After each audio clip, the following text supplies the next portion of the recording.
ದಿನಾಂಕ 17ರಂದು ಪೂಜ್ಯ ವಿಶ್ವಕರ್ಮ ಜಯಂತಿಯನ್ನು ಆಚರಿಸಲಾಗುತ್ತದೆ ಎಂದು ವಿಶ್ವಕರ್ಮ ಮಹಾಸಭಾದ ಜಿಲ್ಲಾಧ್ಯಕ್ಷರಾದ ಬ್ರಹ್ಮಗಣೇಶ ತಿಳಿಸಿದರು.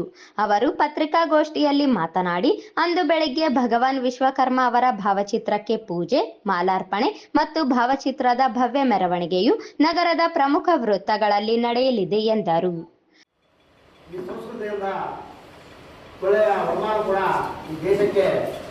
ನೀಡತಕ್ಕಂಥ ಸಮುದಾಯ ವಿಷಯಗಳೇ ಹೇಳೋದಕ್ಕೆ ನಾನು ಇಷ್ಟಪಡ್ತೇನೆ. ಈ ನಿಟ್ಟಿನಲ್ಲಿ ನಮ್ಮ ಧೀಮಂತ ನಾಯಕರಾಗಿರ್ತಕ್ಕಂಥ ಕೆ.ಕೆ. ನಂಜುಂಡಿಯವರು, ಏನು ಮಾಜಿ ವಿಧಾನ ಪರಿಷತ್ ಸದಸ್ಯರು ಮತ್ತು ನಮ್ಮ ಅಖಿಲ ಕರ್ನಾಟಕ ವಿಶ್ವಕರ್ಮ ರಾಜ್ಯ ಅಧ್ಯಕ್ಷರು, ಅವರ ಹೋರಾಟದ ಪ್ರತಿಫಲವಾಗಿ ವಿಶ್ವಕರ್ಮ ಜಯಂತ್ಯೋತ್ಸವವನ್ನು ಸೆಪ್ಟೆಂಬರ್ 17ನೇ ತಾರೀಕಿಗೆ ಆಚರಿಸುವಂಥ ಸರ್ಕಾರ ನೆರವೇರಿಸಿತು. ಈಗಾಗಲೇ 8 ವರ್ಷಗಳಂತೆಯೂ 9ನೇ ವರ್ಷ ಇದು. 8 ವರ್ಷಗಳಿಂದ ಅತಿ ವಿಜೃಂಭಣೆಯಿಂದ ಆಚರಿಸುತ್ತಾ ಬಂದಿದ್ದೇವೆ.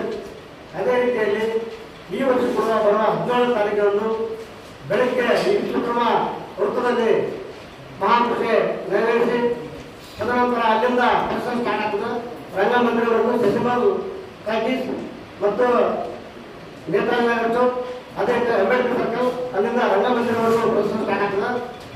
ಅದಾದ ನಂತರ ರಂಗಮಂದಿರದಲ್ಲಿ 12 ಗಂಟೆಗೆ ಕಾರ್ಯಕ್ರಮ ಪ್ರಾರಂಭವಾಗ್ತದೆ. ಈ ಕಾರ್ಯಕ್ರಮದಲ್ಲಿ